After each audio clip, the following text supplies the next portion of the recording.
Selamlar sevgili dostlar. Hepinize iyi akşamlar. Mutlu bir hafta diliyorum. Evet, bugün 30 Nisan pazar akşamındayız ve yarın artık pazartesi günü Mayıs ayına giriyoruz. Ve size ben 1 Mayıs pazartesi gününden bahsedeceğim. Umarım güzel, sağlıklı, istediğimiz gibi güzel bir hafta ve ay geçiririz hepimiz. Evet değerli dostlarım, Merkür hafta boyunca retrosuna devam edecek. Bunu unutmuyoruz. Boğa burcundaki retroya tabii ki bu hafta Boğa burcundaki Güneş de eşlik edecek ve retro Merkür Güneş'le kavuşacak Salı günü. Bu önemli, biliyorsunuz. Merkür Güneş'in kalbinde, bir de retro olduğu için aslında bu biraz daha da önem kazanacak açıkçası. Bizim yine geçmişle ilgili Merkür retro olduğu için bir takım durumları güncelleyecek, hayatımıza tekrar bir daha getirecektir. Bunlar iletişimle ilgili, yakın çevremiz, belki kardeşlerimiz, sevdiğimiz insanlar olabilir ve tabii ki finansal konular, yani parayla ilgili bir takım değişim ve dönüşümler, geri dönüşler, beklediğimiz bir takım alacaklarımız, belki ödemelerimiz olabilir. Bunlarla ilgili gelişmelerin olacağı bir gün ve haftaya başlıyoruz. Özellikle tabii ki en önemlisi de 5 Mayıs'ta bir tutulma, ay tutulması yaşayacağız. Akrep Burcu'nda. Tabii ki tüm haftaya da enerjisi yayılacak. Bununla ilgili bir çekim yaptım. Şu an yayında. Mayıs ayındaki tutulmayı İzleyin. Gerçekten bizi şaşırtacak sürpriz bir haftaya giriyoruz. Tutulmanın etkileri yaklaşırken daha güçlü hissedilir, biliyorsunuz. Umarım hepimizin hayatında şifalanmasını istediğimiz, dönüşüm gerektiren konular şifalansın. Gelelim pazartesi gününe sevgili dostlar. Evet, haftaya Ay Başak Burcu'nda aslında verimli başlıyoruz. Tıpkı cumartesi ve pazar günü olduğu gibi, ki bugün de verimli bir gündü. Şimdi pazartesi günü de yine haftanın ilk günü ve düzenleme, pratik yapma, işle ilgili hayatımızda bu hafta yaşayacaklarımızı planlama, belki de daha uzun vadeli aslında. Merkür de retroya, geriye dönük işlerimizi planlamak için güzeldir. Özellikle başta sağlıkla ilgili gelişmeler zaten 2 gündür gündemimizde olabilir. Genel sağlıkla ilgili konular, beslenme ile ilgili konular, genel bir rutinlerin dışında bir temizlik, bir arınma, bir detoks zamanı. Zaten hafta boyunca bu detoks zamanını yaşayacağız. Çünkü Akrep Burcu aynı zamanda bir arınma tutulmasıdır ve detoksla çok alakalıdır. Bütün kötülüklerin kökünden çıkıp gittiği, arındığımız bir haftaya giriyoruz. Özellikle de hepimize bol şifa diliyorum. Bu niyetleri yapmayı sakın ihmal etmeyin. Bu akrep tutulmasına ve dolunayına doğru giderken bugün de özellikle aslında bu konularda girişimler yapmak, başlangıç yapmak, mesela kilo vermek için özellikle bir işle ilgili, ki Başak işle ilgilidir. İş yerlerimiz, işe girme, işten ayrılma, iş yerlerinde düzenlemeler yapmak için yine bugün önemli olur. Bu niyetlerinizi lütfen yapın. Eğer böyle bir dileğiniz, böyle bir arzunuz varsa, mesela iş başvurusu da olabilir bu, veya işle ilgili plan değişiklikleri olma ihtimali var bunlar. Ve tabii ki evcil hayvanlar veya sokak hayvanları, bunlar da gündemimizde olacak sevgili dostlar. Evet, Akrep Burcu'ndaki tutulma tabii ki bizim krizler alanımızda gerçekleşeceği için, biraz geçen haftalarda da her videoda neredeyse hatırlattım, sağlığımıza biraz daha özen göstermemiz gereken yerler. Özellikle tabii burada cinsellikle de çok ilgilidir Akrep Burcu. Bu yollarla geçen hastalıklar, belki o bölgelerde olan hastalıklar, salgın bulaşıcı hastalıklar olabilir. Suyla ilgili, biraz sıvılarla ilgili olduğu için hani bu takım ve benzeri konulara biraz dikkat etmek, hijyene biraz daha önem vermek, ki bugün özellikle hijyen, temizlik konuları genel rutinin dışında, ama böyle daha bir derin aslında, hem kendimize hem de belki bulunduğumuz çevreyi temizlemek, dezenfekte etmek özellikle daha önem taşıyacaktır. Çünkü önümüzdeki günlerde hijyene dayalı bazı sağlık sorunları gelebilir. Evet, özür dilerim. Şimdi güne bakıyoruz sevgili dostlar. Bugün, evet, Ay Başak Burcu'nda Merkür tarafından yönetiliyor. Aslına bakarsanız bugün de güzel açıları vardı. Şimdi bu sabaha sürprizli bir açıyla başlıyoruz. Hemen saat 8.50-9.50 arasında. Ay Toprak grubunda ve Uranüs'e bir 120'lik açı yapacak. Aslında pazar akşamında, yani bu akşamdan gece saatlerine doğru bu etkiyi hissetme olasılığımız çok güçlü.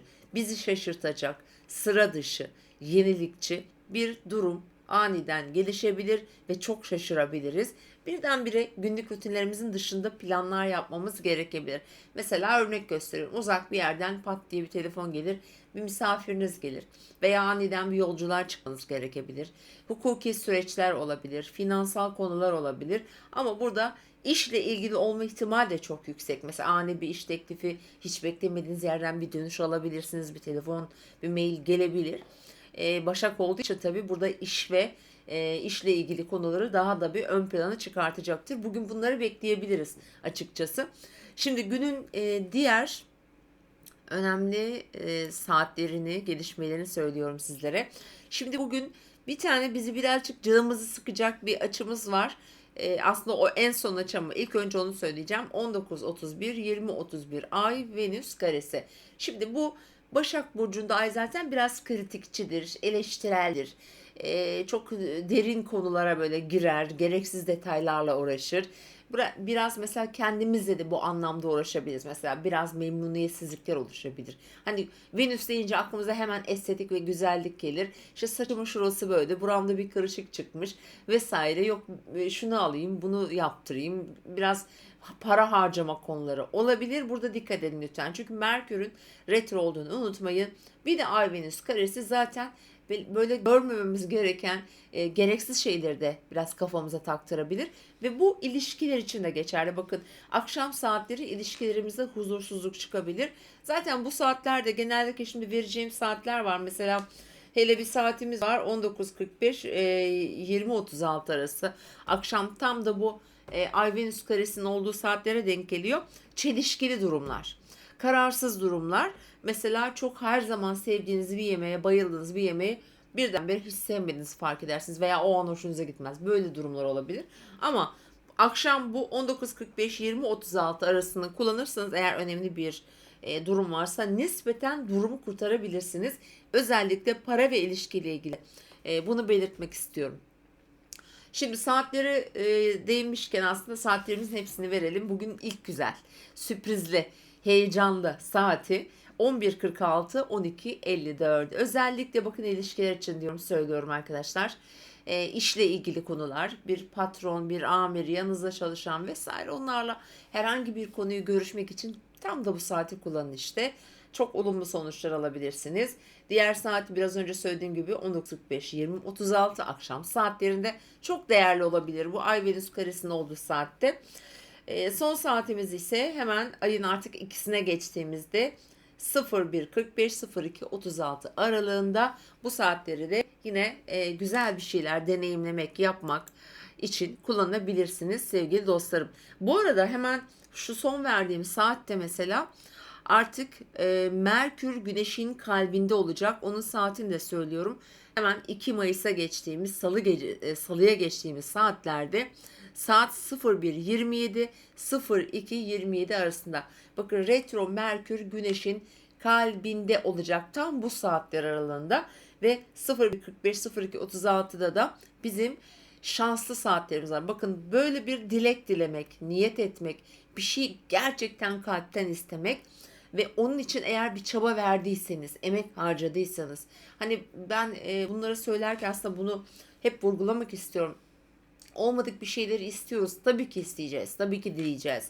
Önce niyetine gireceğiz çünkü bir şeyin niyetine gireceğiz ki onun için bir şeyler evrende gelişsin ve biz ona göre de kendimizi hazırlayalım. Ama biraz da şöyle düşünmek gerekiyor. Bir şeyin altyapısını oluşturmak, çabalamak, onun için emek harcamak, onun için belli bir düzen sağlamak gerekiyor tabii ki. Buna eğer şartları oluşturmuşsanız, eğer kendinizde bunu zaten hazırsanız mutlaka o istediğiniz, o dilediğiniz, yapmak istediğiniz şey hayatınıza gelecektir. Bakın çok önemli bir saat bu. Uzun vadeli olabilir. Merkür Retro geçmişe dönük bazı ilişkiler için kullanabilirsiniz. Aklınızdan geçenler, kalbinizden geçenler burada gerçeğe çok yakın ihtimaller olacaktır. Çünkü tutulma haftasındayız. Kadersel bir haftadayız bakın. Çok köklü ilişkilerde önemli değişimler getirebilir. Bazı dönüşler veya yol ayrımları getirebilir. Bu saatler hakikaten çok değerli. Sevgili dostlar, Merkür Güneş'in kalbinde olacak, unutmayın. Gerçi yarın geceki yayında tekrar hatırlatırım ama bu geceden de söylemiş olayım size. Şimdi tekrar ayın biri pazartesi gününe geliyorum. Güzel saatlerimin hepsini söyledim. Şimdi bir tane bugün bizi bomba gibi zinde yapacak bir açımız var. 11 ile 12 arası. Aslında 11 ile 1 arası diyebiliriz. Ay Mars'a sekstil yapıyor. Bugünün en enerjik saati. Aslında haftanın da en enerjik saatlerinden bir tanesi olabilir. Dedim ya, sabah sürpriz gelişmeler olabilir. Aniden bir seyahate gitmek, aniden herhangi bir işi toparlamak olabilir. Evraklı bazı durumlar olabilir. Bakın, evraklı işler diyorum, uluslararası konularda. İşte pasaport, vize vesaire gibi hukuki süreçler gibi, eğitimle ilgili konular. Bunlarla ilgili mesela önemli girişimleriniz varsa tam da bu saat çok uygun. Ayın Mars'la hani sekstilin olduğu saatler bizim için hiçbir şeyi nasıl diyeyim, yeteri kadar gücümüz olur ve ertelemeyiz. Onu öne alırız. Hemen onu bitirmeye çalışırız. Böyle bir çaba içerisinde oluruz. Değerlendirebiliriz. Sevgili dostlarım, evet, günün genel açılarına baktığımızda mesela şimdi Başak Burcu karşısında ne var? Balık. Tabii ki bugünün yani bu haftaya da başlarken aynı zamanda Başak, Balık, İkizler, Yay burçları. Burada bu haftanın yani pazartesi gününün en çok etki alan burçları, daha kararlı olabilirsiniz. İşte özellikle bakın, Başak burçları o kadar çelişkili olabilirsiniz ki, yani sadece Başak değil, bu saydığım 4 burçta yani, çünkü Merkür retro, bu değişken grup burçlar, özellikle ikizler ve başakları çok etkiliyor bu Merkür'ün retrosu. Kafanızda bin bir çeşit soru olabilir.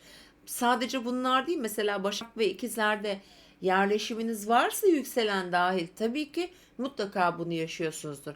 Hele bir de Venüs'ün de ikizlerde olduğunu düşünürsek, gerçekten ilişkilerde kocaman kocaman soru işaretleri vardır aklınızda.